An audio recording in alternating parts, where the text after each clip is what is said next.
Ada nikmat batinah, yaitu kepuasan mendapatkan ma'rifatullah. Aku ulang lagi, kepuasan mendapatkan apa? Ma'rifatullah. Itu nikmat batin. Baik yang terkait Allah maupun terkait logika-logika tasawuf. Terkait Allah misalnya gini, misalnya pulau mikirnya. Pulau bolak-balik matur niki, berkali-kali di tempat ngaji ini. Kimki jenane eling, mboten gadah masalah ingatan ini eling-eling. Eling-eling tenan. Wong nak soleh, ya soleh, soleh. Cek soleh mulai cilik, cek soleh dadakan terus husnul khotimah. Pokoknya napa? Soleh. Niku nak mati, niku bumi ku nangis. Nangisnya bumi ku kekurangan utawi kalong wong sing sujud ning ndekne. Ya Allah Gusti, biasanya wonten tiyang niku sujud teng nggen kula, dia berperilaku baik teng nggen kula, sakniki tiyang niku pun jenengan ambil, nangis bumi. Sakniki sing urip arek bedua-bedua, damel narkoba, damel ngefly, damel macam-macam lah. Itu nangis bumi. Langit semeneng. Gusti matur nuwun Gusti, orang itu saya tunggu lama, sekarang sudah engkau angkat ke tempat kami. Maksudnya diangkat teng langit. Sing bumi nangis, sing langit napa? Seneng. Nah, kemudian kita berpikir begini, bumi kok iso nangis piye? Nah, itu terserah sampean apa termasuk ulama zahir apa termasuk ulama batin. Kalau ulama zahir mengatakan bumi nangis itu mau kinayatun anil husni, pokoknya pantese bumi itu susah, wong kelangan putra terbaiknya. Tapi nak cara ulama-ulama hakikat yang mengenali sekali betapa kudrohnya Allah, betapa kudrohnya Allah itu tidak terbatas. Itu yang meyakini bumi nangis itu nangis tenan. Misalnya ngaten kula tak terangno malih ya. Kowe bayangno dadi Nabi Adam, ngrungokno kowe. Kowe bayangno dadi Nabi Adam. Nabi Adam tenan maksudnya. Terus Nabi Adam orang pertama dia tahu betul kalau dia dicipta dari bumi. Dan dia pula tahu betul, beliau tahu kalau dia bisa ngomong, bisa mikir, bisa macam-macam. Terus indukannya beliau itu bumi. Mesti pikiran Nabi Adam, jangan-jangan bumi ini juga bisa berpikir kayak saya. Ini kan materi saya, karena saya dari bumi ini bisa ngomong, bisa melihat macam-macam. Terus bedanya apa manusia mbek napa? Umpama kowe dadi nabi napa? Adam. Orang yang dekat sekali, qoribu ahdin, dekat sekali dengan kesaksian kudroh Allah. Gini ku dekne roh nak materine kok bumi, dan dia orang pertama yang urung lali kamane. Tapi ketika sudah ribuan orang, mungkin jutaan orang, lali, seakan-akan bumi itu tidak jenis dari kita. Bumi adalah hal yang berbeda dengan kita. Kita manusia berakal, bumi itu benda mati. Terus kowe katut wong goblok-goblok, bumi itu benda mati. Sajane ya rada kriminal wong Islam muni bumi itu benda mati. Enggak bisa berpikir, yang bisa berpikir hanya manusia. Itu kengawuran-kengawuran yang kita ciptakan sendiri, kita wariskan turun-temurun. Umpama kowe iku dadi ulama, ngomong ngono iku isin. Bumi kok nyekseni kowe sujud, banyu nyekseni mbok pangan, mbok ombe kanggo sujud. Semua itu bersaksi tentang kita. Nggih, lan sampean tanglet kula, cara melogika gimana? Begini, tak wari cara gampang-gampangan nggih. Tak warai tauhid sing kasyaf. Tauhid ini yang dawuh Sayyidina Ali lau kusifal khoto'u mastatu yakinan. Umpama somben tutup-tutup iku dibuka, akulah imanku ora tambah mbek pangeran. Karena tren dunia dan akhirat sama. Zaman yang dunia ya Allah ala kulli saing godin, kok zaman yang akhirat ya Allah ala kulli saing. Cara Sayyidina Ali, somben aku wis matilah imanku ora tambah, meskipun aku ora swarga neraka. Lah kena napa? Darah padha wae, ning dunia ya pertunjukan kudratullah, ning akhirat ya pertunjukan kudratullah. Jadi pikirannya Sayyidina Ali seperti itu. Saya kan lahir misalnya tahun 1970. Berarti mulai Nabi Adam itu saya kan nggak ada. Ngerti-ngerti ada. Saya mengira waktu zaman tidak ada itu panjang apa cepat? Cepat, karena kita tidak melalui itu. Ujuk-ujuk wujud. Kadang kalau mati ya wedi kan. Mau mati jebule kiamat 1 juta tahun kasih wopo nang kuburan. Masuk di Khalillah itu. Makanya aku ya ora roh, tak tinggal turu sakmono kan yo nglilir. Nang lilir terus nanti. Apa mlaku-mlaku nang donya, apa piye, nak turu ya kok ngani ngoyo turu kok ribuan tahun lintas. Terus ya apa jajal? Sampeyan tak takoki, misale sampeyan ning kuburan iku apa? Apa ngadepi muka nakir tukaran terus itu keselen tukaran kok nopo ratusan ribu mungkin. Nah terus kita dilatih. Kata Sayyidina Ali gampang latihan seperti kata Sayyidina Ali, apa gampang udah menjadi wong alim. Pada akhirnya kita ini aku zaman urip yo ora roh karepe, ngerti-ngerti urip, mati yo ora roh karepe. Pas mati sebenarnya petangin nah yo ora roh karepe, pokoke wa mata sauna illa ya Allah. Makanya masyhur itu dia ketemu orang ateis. Dia orang ateis itu anti Tuhan, anti Tuhan pokoknya. Dia ditanya, lalu kamu hidup itu karena siapa? Ya gak tahu hidup. Lalu kamu mati yang menentukan siapa? Ya gak tahu, kalau tahu mati. Ya berarti Anda gak bisa menentukan diri kamu sendiri.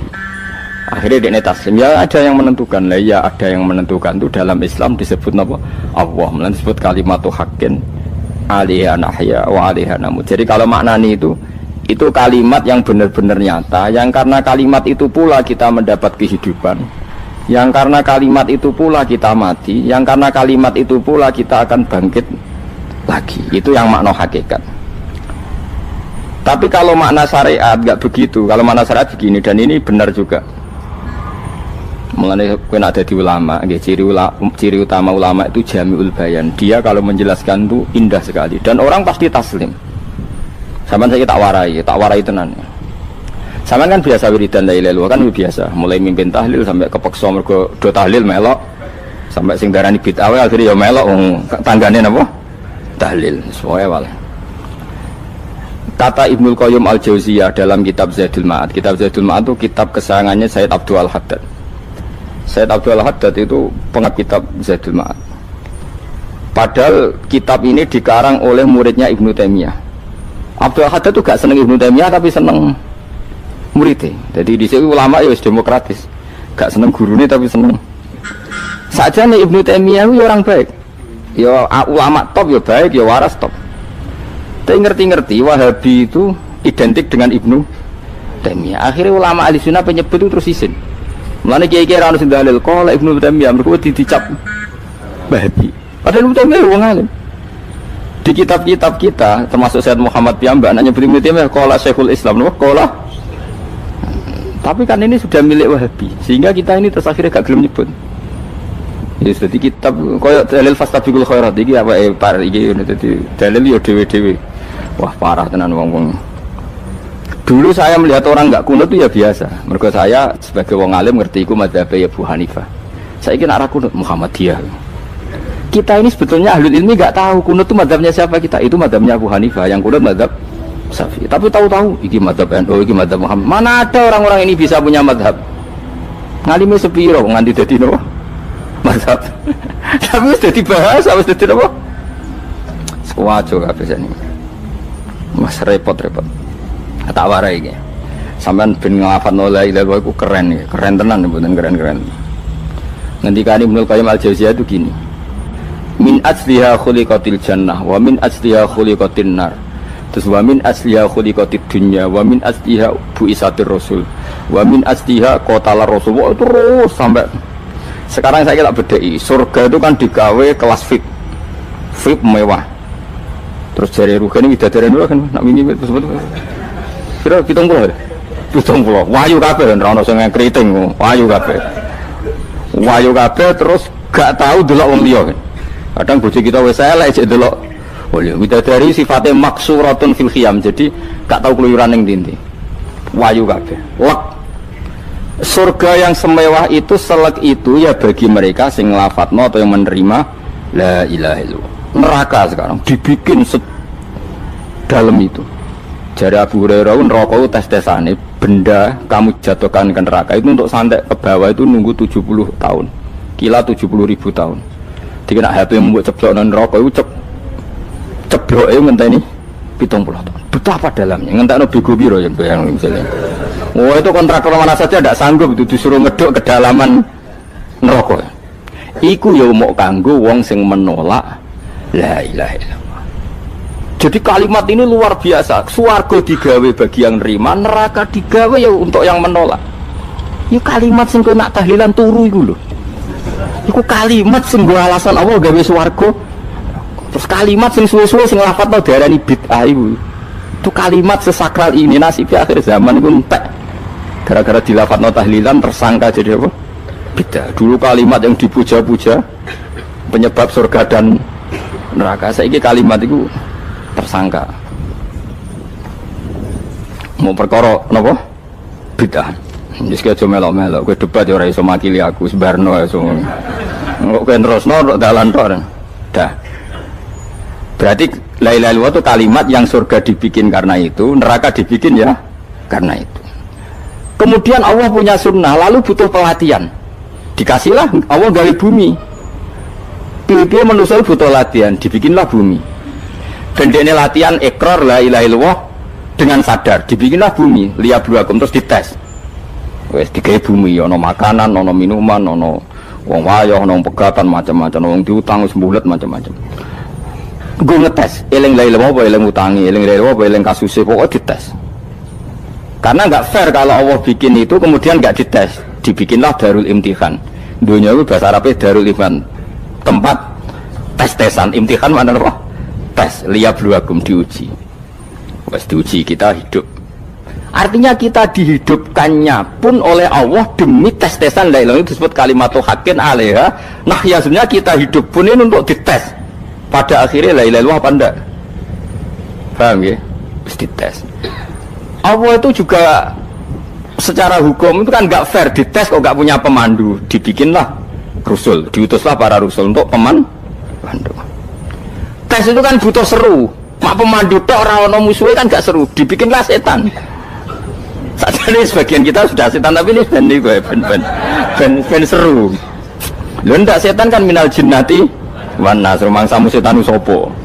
Baik setan minal jinnati wan nas. Jadi kena muni auzubillahi minasyaitonir rajim, terjemahnya berlindung Allah dari saya sendiri ya Allah itu. Lalu itu kalau lama dulu biasa auzubillahi min syururi anfusina wa min sayyiati a'malina. Sebenarnya kita berlindung hanya dari setan yang jauh, iblis itu enggak. Ya setan diri kamu sendiri, min syururi anfusina, dari kejelekan diri kita. Wong-wonge do ujug, soalnya setan tuh makhluk gaib sing piye. Lha kowe iku sapa? Nganti kowe maksiat terus mergo akrab klop, roh mbek setan klop. Mulane terus maksiat. Dah. Allah ngutus pemandu yang ngecul setan ben fair. Napa? Fair. Jadi semua darul ibtila ini juga demi kalimat. Nah, makanya disebut kalimatu haqqin sing alaiha nahya. Kita hidup ya demi mendapatkan kalimat itu. Kita mati nanti ya demi kalimat itu, artinya mati ke neraka ya karena kalimat itu kita menolak atau mengabaikan. Masuk surga ya karena kalimat itu kita hormat, kita benar dalam memperlakukan kalimat itu. Berarti alaiha nahya wa alaiha nam. Terus wa alaiha nub'as karuan, kalau kamu termasuk minal aminin ya nub'as minas solihin, kalau minal kafirin ya nub'as minaz zalimin. Tapi semua desain dunia ini hanya demi kalimat la ilaha illallah Muhammadur Rasulullah. Nah ini kan penting. Bagaimana mungkin kemudian kalimat sesakral ini, sehebat ini, kemudian ada orang tahlil kamu tidur? Kok iso? Kalau jangga kok iso wong turu? Misalnya kayak mangkel, kalau mangkel sing mimpin Gus, suwira barbar. Bagaimana mungkin kalimat yang menyelamatkan Anda kemudian Anda anggap problem? Elek gak? Elek. Apalagi kamu anggap ini bid'ah. Nak cara kula oke lah, ndongakno mayit itu gak ono tuntunan Nabi. Tahlilan gak ono tuntunan. Tapi wis muni tok kono tok.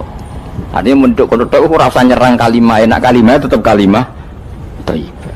Soal kowe ora seneng sing tahlil, mergo tiga profesi lah iku wonge wae gedhinge aja geman. Ya saya misalnya, saya kadang nggak cocok sama mubalek karena kadang profesi. Tapi saya tidak pernah anti pengajian, bagaimana itu membawa syiar Islam. Tapi kalau mubalek kadang ora seneng, kadang takok entuk piro. Bareng sangoni sithik, kok sumput mek transportasi ini. Lah ngono kok mbok senengi iku piye? Tapi kita terus gedeng keliru ku sing nggawa syiar Islam. Mana ada pengajian didengar orang banyak tanpa mubalek? Gak iso. Ini iso melepukno barang-barang ra penting jadi penting iso. Lah cara guruku teng sareng yang ape melepuk kanggo panggung barang perkara. Tapi kadang ya benar. Yang namanya mudin mubalek ya itu bisa benar bisa salah, tapi kamu nggak boleh gedeng kalimatnya. Pilih kalimat itu kalimat hak. Nah, ini penting kalau utarakan sehingga zaman Nabi Sugeng ini rungokno tenan ngaji kula. Zaman Nabi Sugeng ada sahabat Namanya itu Usamah bin Zaid. Ini sahabat kesayangannya Nabi, hibbu Rasulillah. Usama itu diutus Nabi perang. Ini dengerin ya, diutus perang. Pas perang itu si kafir tadi memenggal temannya. Ada yang tangannya putus, kakinya putus. Wah, seorang kafir ini sudah luar biasa. Bacok sana, bacok sini. Ketika terdesak oleh pasukan Usama, kebetulan Usama ini cakap ya, sama beberapa temannya orang Ansor. Orang kafir yang sudah kotoa arjulana wa kotoa aidiana, dia pas terdesak bilang la ilaha illallah. Terus sama Usama tetap ditusuk, dibunuh karena dia berpikir ini qolaha muta'awwidzan, dia melafadzkan kalimat itu hanya berlindung dari pembunuhan. Setelah dilaporkan Nabi itu marah besar.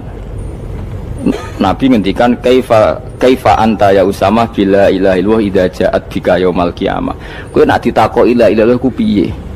Piye wis ngomong la ilaha illallah, tapi sampe ngomong ngoten sakwise ngetoki tangan kula, maksudnya tangan kula tangan kelompok saya, kaki saya. Nabi tetap jawab kaifa bila ilaha illallah idza ja'at bika yaumal qiyamah. Pokoknya Nabi menyoal terus. Sampai menjadi fatwa ijma'nya fuqaha, siapapun yang melafadzkan la ilaha illallah harus kita terima meskipun qolaha muta'awwidzan, meskipun saat melakukan hanya cara zahir berlindung dari kematian, sehingga kita terima. Orang kafir yang 80 tahun kafir melafadzkan la ilaha illallah 1 menit menjadi mukmin. Sampai ada ayat kulil ladzina kafaru iyantahu yufar lahum ma qad salaf. Ini kalimat yang sakral, bahkan kafir yang 80 tahun saja menjadi mukmin hanya karena melafadzkan la ilaha illallah. Mulanya yang ngaji saya, yang seneng saya, jangan pernah kamu mengatakan ada bid'ah yang orang bisa jadi kafir. Bagaimana mungkin orang mukmin yang ke kuburan dan melafadzkan la ilaha illallah kamu katakan kafir? Padahal kalimat ini yang kafir 80 tahun saja menjadi mukmin. Saya kira orang nglafadzno la ilaha illallah mergo salah tempat pinggir patok mbok arani kafir. Kok aneh. Mungkin kafir 80 tahun udah jadi mukmin iki gara-gara ngafalno la ilaha illallah dadi kafir. Mergo mau salah tempat ning pinggir apa? Patok. Boleh nara cocok mending nganggur, wong sering ziarah ku nganggur. Nyatane ya tenan. Cara dekne pegawai negeri ora sering ziarah. Nah iku tapi ora usah muni kafir, muni kafir gak mungkin lah. Coba kalimat ini itu orang kafir yang 80 tahun menjadi apa coba dengan melafadzkan kalimat ini? Mukmin kan? Berarti kalimat ini adalah kalimat penghilang kekafiran. Lalu karena dilafadzkan secara salah dianggap kafir. Hanya karena bid'ah itu tidak mungkin. Makanya sebetulnya Wahabi yang alim-alim itu tidak berpendapat demikian. Saya punya beberapa referensi Wahabi yang alim itu tidak pernah mengkafir-kafirkan orang karena perdebatannya seperti itu. Tapi saat ini wis kuwajo. Sebenarnya kalau orang alim itu ya mirip-mirip, entah Wahabi entah tidak mirip-mirip. Karena kalimat tadi. Wahabi itu kitab terbesarnya itu Ibnu Taimiyah. Ibnu Taimiyah itu punya murid Ibnu Qayyim Al-Jauziyah. Itu sampai sekarang saya lihat di fatwanya Ibnu Taimiyah itu begitu hormat sama orang-orang kita ini sama. Tapi tahu-tahu lewat penyaduran sana sini terus menjadi kacau. Jadi kalau balik ini malah sampai nak kepengen dua nikmat batinah seperti tadi yang saya utarakan. Swarga dicipta sedemikian mewah ya demi yang menerima la ilaha illallah. Terus neraka dibikin se ekstrim itu juga bagi yang nolak. Kemudian dibikin daru pelatihan yaitu dunia ya karena kalimat berarti kalimat itu luar biasa. Wa biha qamatis samawati wal ardu. Kalimat ini pulang menjadikan langit bumi berdiri. Lalu sekarang kita bisa ngomong, bisa berpikir, bisa ngadekno BPKB macam-macam. Itu karena kita sendiri apa karena kudratullah? Saya tanya. Karena kudratullah. Kalau karena kudratullah, apa susahnya Allah bikin kemampuan tanah ini nangis, tanah ini susah. Wong podo-podo kowe iso nangis, iso mikir ya mergo kudratullah, ndak karena kamu. Harusnya ya sama, bumi-bumi ini bisa menangis juga karena kudratullah. Makanya bumi ini menangis ketika enggak ada orang yang sujud. Iku ya mungkin. Wong zaman kowe iso nangis ya krana kudratullah, mestine bumi yang kamu katakan benda mati, hakikatnya dengan kudratullah juga sama dengan kita. Mulane tenggene kitab Al-Husunul Hamidiyah, kula ngrasa utang tenan mbek kitab. Dulu saya ngaji 2 tahun kitab Al-Husun. Kitabnya kecil tapi saya ngaji itu 2 tahun. Berkali-kali saya ulang. Itu beliau cerita gini. Dia yang ngarang itu orang alim, kebetulan dia orang India. Memang kelebihannya kitab dikarang orang Arab itu luweh bulet. Wong Arab kan semuanya Islam, karangannya itu standar. Ini dikarang orang India. Di Tonggo Blodor, di masjidnya, dikarang ulama yang masyarakatnya itu udah karu-karuan. Beliau cerita itu gini, manusia itu punya satu kebodohan, di mana kebodohan itu disebabkan oleh robtul asbab al-adiyah, mengkaitkan sebab sing biasa-biasa. Misalnya gini, sama saya kita omongi, misalnya ada orang bilang gini, batu ini nanti itu menjadi ayam. Orang bilang mukhal apa enggak? Enggak, jawab saja. Mukhal. Kenapa bilang mukhal? Karena dikira enggak bisa kan? Enggak, jawab saja. Jawab satu-satu. Batu ini menjadi ayam. Kamu jawab mukhal. Alasannya apa? Alasannya enggak mungkin terjadi apa kamu enggak bisa? Sebetulnya karena kamu enggak bisa. Udah. Lau ukhbiro dzakar rajul. Andai kan orang itu kamu kasih tahu, klungsu ini biji asem itu, biji pohon asem itu. Nanti yang kecil ini suatu saat besar. Setelah besar buahnya banyak, tambah besar, tambah besar. Terus orang bilang mungkin. Ketika bilang mungkin itu karena dia bisa apa hanya karena menyaksikan berkali-kali ada kejadian nak klungsu ditandur, iku iso dadi gede. Coba sama jawab. Karena dia bisa apa karena hanya menyaksikan itu sering terjadi? Hanya misalnya. Artinya zaman dia mengatakan mungkin itu pun tidak memberi kontribusi ikut buat. Iya enggak? Tetap bergantung kudrahnya Allah. Dia hanya bilang mungkin karena sering melihat. Sebenarnya dia enggak sama sekali memberi kontribusi. Lah ya darani mungkin ya ora urun. Paham ya? Lalu kenapa dia kecangkeman terus muni wong wis mati dadi lemah gak mungkin dadi manusa meneh. Lho zaman dadi manusa sing wis ngene iki kok mani dene lara melok gawe. Terus muni mungkin mergo sering terjadi, sering roh, sering bersaksi. Berarti sebetulnya manusia itu pakai ukuran dia mampu tidak mampu apa pakai ukuran bersaksi melihat. Bersaksi. Nah ini kan problem kita sebagai manusia itu problem.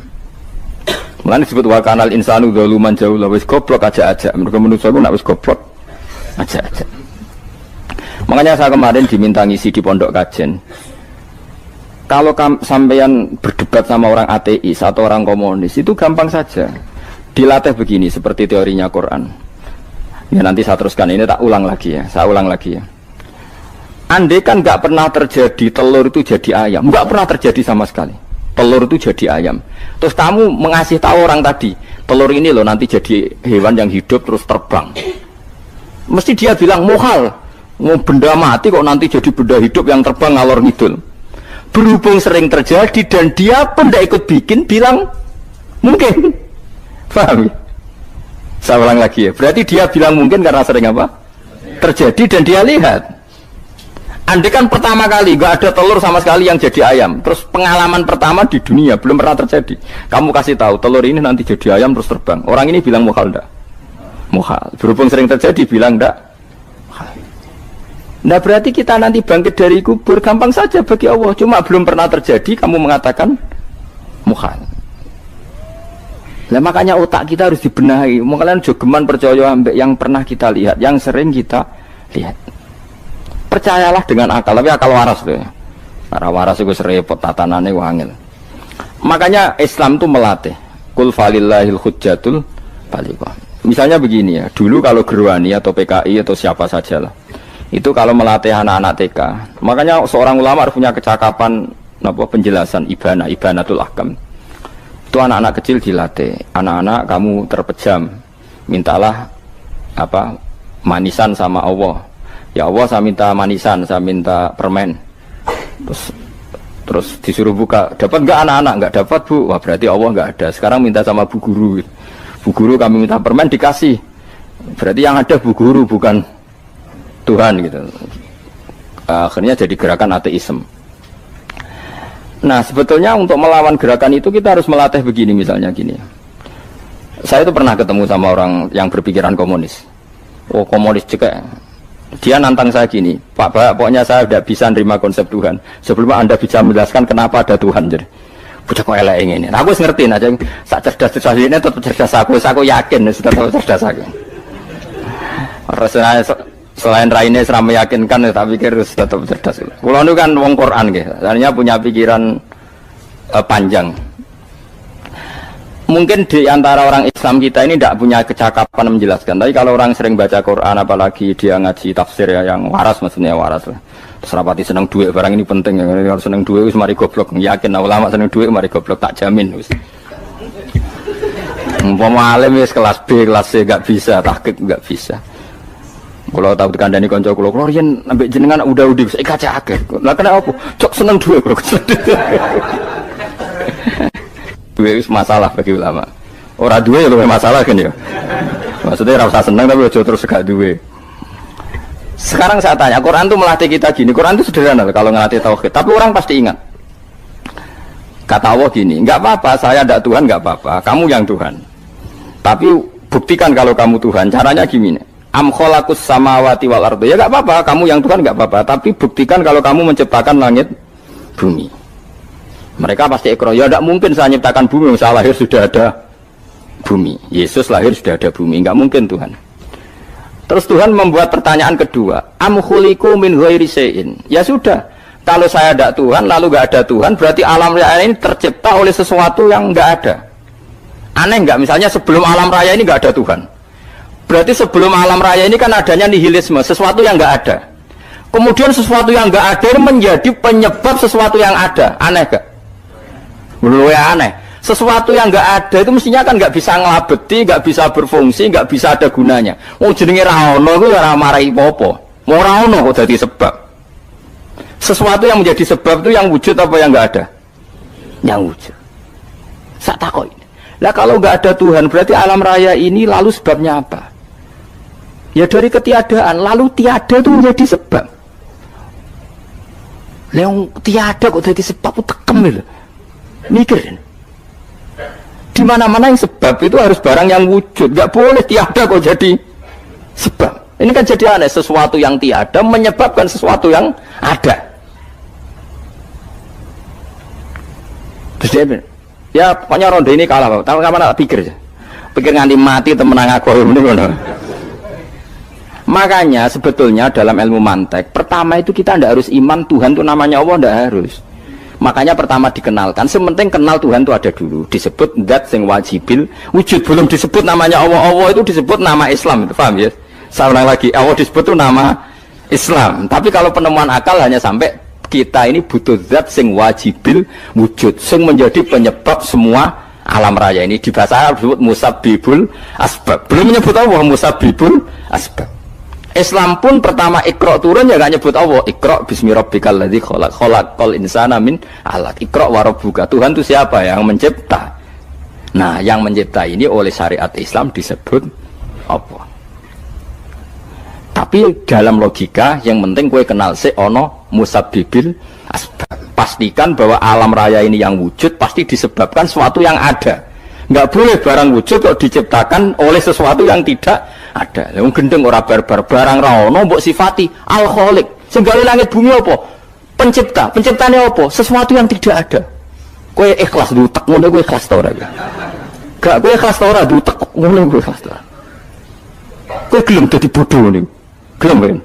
Mboten. Nah, nikmat ngono jenenge nikmat batin. Mulane sing suwenang mbek kalimat la ilaha illallah. Wis ana sing bid'ahnallah iku wong nganggur wis beno sak uni-unine. Tapi kadang memang kita berlebihan. Tahlilan rabar-bar matang puluh dina ini rabar-bar. Muka alasannya wis disangoni akeh tahlil sedih lho sakake penggemar sing keselen sing rantuk sangu ya butuh cepet. Lane cara kula niki penting kula utara nggih. Kowe nek ora cocok tahlilan 40 dina wis ngomong ae kira cocok model harinya. Tapi ki aja menolak kalimat la ilaha illallah iku disifati Kanjeng Nabi kalimat thayyibat. Wong Nabi nyifati thayyibah, kalimat yang suci kok nyifati bid. Tak soal kira cocok wong sebut. Misalnya kamu bilang saja wong mati wis sangu amale lha apa didongakno barang. Nek kowe pengen ndonga ora usah ndonga. Wis ora usah biasa wae. Kula lah mbok dongakno ya ora seneng. Gak meyakinkan. Karo dene mlebu swarga butuh dongamu ora ono swarga fadhole pangeran apa mbok dongano barang. Ya tapi kowe donga aku ya seneng. Senenge ya semau lah timbang nyanyi-nyanyi rame-rame sadok dongane. Mbok mandi mbok ora pokoke dongane. Saya ulang lagi ya. Makanya Quran itu melatih logika sampai seperti itu. Am khalaqus samawati wal ard bal la yuqinun. Sampai terus diulang-ulang. Am khuliqu min ghairi syai'in. Kalau mereka merasa Tuhan nggak apa-apa, tapi buktikan mereka ini wujud sendiri tanpa sebab. Atau begini, kalau mereka tidak tahu sebab pencipta langit bumi, mereka sendiri suruh yakin kalau mereka adalah penciptanya. Amhumul khaliqun, nggak apa-apa. Ya tapi masih Abu Jahal gendeng lah, masih Abu Lahab ngawur lah, nak takoi. Ya wes pangeran kowe sing gawe langit bumi. Penggemarnya saja pasti tertawa. Masa Abu Lahab darani pencipta langit bumi, wong lahir ning bumi. Tapi Quran oleh nggak jawab, am khalaqus samawati wal ardo. Apakah mereka menciptakan langit bumi? Bala yuqinun, mereka pun tidak pernah yakin. Jadi itu pangeran. Makanya di mana-mana orang alim itu suka debat. Karena pangeran sendiri kalau menjelaskan kebenaran seringnya juga nantang debat. Kata Allah, "Qul ara'aytum ma tad'una min dunillah aruni madza khalaqu minal ardi am lahum syirkun fis samawat." Enggak apa-apa mereka Tuhan kata Allah, tapi buktikan zaman langit diciptakan mereka memberi kontribusi apa? Apa urun bego, apa urun cagak, apa piye lah pas aku gawe langit iku dekne urun apa jare am lahum syirkun fis samawat. Misale urun apa lah? Urun tol atau urun apa lah. Itu pangeran. Mereka kan pasti menjawab enggak. Terus itu nih bi kita biming qobliyada. Kalau kamu nggak percaya Quran sebagai kitab, nggak apa-apa. Tapi buktikan kamu punya kitab tandingan. Enggak, mereka nggak punya juga. Atau gini, nggak usah Quran, nggak usah sakralan. Au atharotim min ilmin, atau kajian ilmiah yang membuktikan bahwa Yesus itu Tuhan, atau yang membuktikan bahwa berhala itu Tuhan. In kuntum shodiqin, nggak apa-apa kalau kamu benar, buktikan. Nah itu makanya semua nabi itu punya kecerdasan, karena tadi nabi kadung nantang itu nih bi kita biming qobliyada au atharotim min ilmin in kuntum shodiqin. Tapi sekarang orang alim soleh itu jarang. Yang ngono anggar wong soleh rapati ngalim, anggar sing alim biasanya rapati soleh. Lah kula itu masuk rontok-rontok ya isih rontok soleh ya rontok, tapi lumayan masih menjaga hujjatullah tadi. Sebab itu ulama dulu mengajarkan Allah itu siapa? Disifati zat sing wajibil wujud. Karena alam ini kadung ada. Kalau alam ini kadung ada, pasti penyebabnya sesuatu yang wujud. Tapi kalau wujudnya mungkin, bahaya. Wong sing gawe wae wujudnya terima mungkin, bisa wujud bisa tidak. Makanya dipermanenkan yang gawe alam ini zat sing wajibil wujud. Sing wujudnya wajib. Wajib itu nggak bisa nggak, pasti wujud. Nah terus kita kenal itu namanya khaliq, itu musabbibil asbab, itu khaliqul asya. Lalu oleh Islam zat yang demikian itu disebut Allah. Terus jadi la ilaha illallah. Nah orang yang bertauhid gini tentu punya kenikmatan batin yang luar biasa. Sehingga saya bayangkan nanti mati yang ngono biasa wae kan. Gusti zaman kula teng donya ora melok ngatur oksigen, ngatur nyawa, ape mati ndak ra ngoten. Mulane jare Sidina Ali, jenengan jemben nak mati tambah pinter apa biasa? Ya biasa wae. Ning bumi yo ndelok kudrahe Allah, kok ning akhirat ndak ra padha wae ndelok kudrahe Allah. Mulane beliau masyhur guyonan beliau lau kusifal ghata mastatu yakinan. So ben aku nek mukasafah ning akhirat imanku yo ora tambah, ya biasa wae, standar-standar wae. Maksudnya kue ning dunia ujung-ujungnya paling pokok ya menyaksikan kudratullah. Sebenarnya akhirat ujung-ujungnya paling pokok ya delok kudratullah. Ning dunia saiki Allah ya matlubi sing kita cari. Sebenarnya akhirat ya Allah matlubi. Paham ya? Artinya hukum dunia dan akhirat itu sama. Kita di dunia golek ridhanya Allah, ning akhirat ya golek napa? Ridhanya Allah. Nah soal kecil itu, tapi ning akhirat masalah Gus pun rokok masalah, diutang ditagih yo masalah, kere suwi ku yo masalah. Ya biasa jenenge makhluk anane masalah. Sing ora oleh di masalah pangeran. Pangeran duwe masalah. Biasa wae. Lah makanya kula suwun nggih aja geman gedeng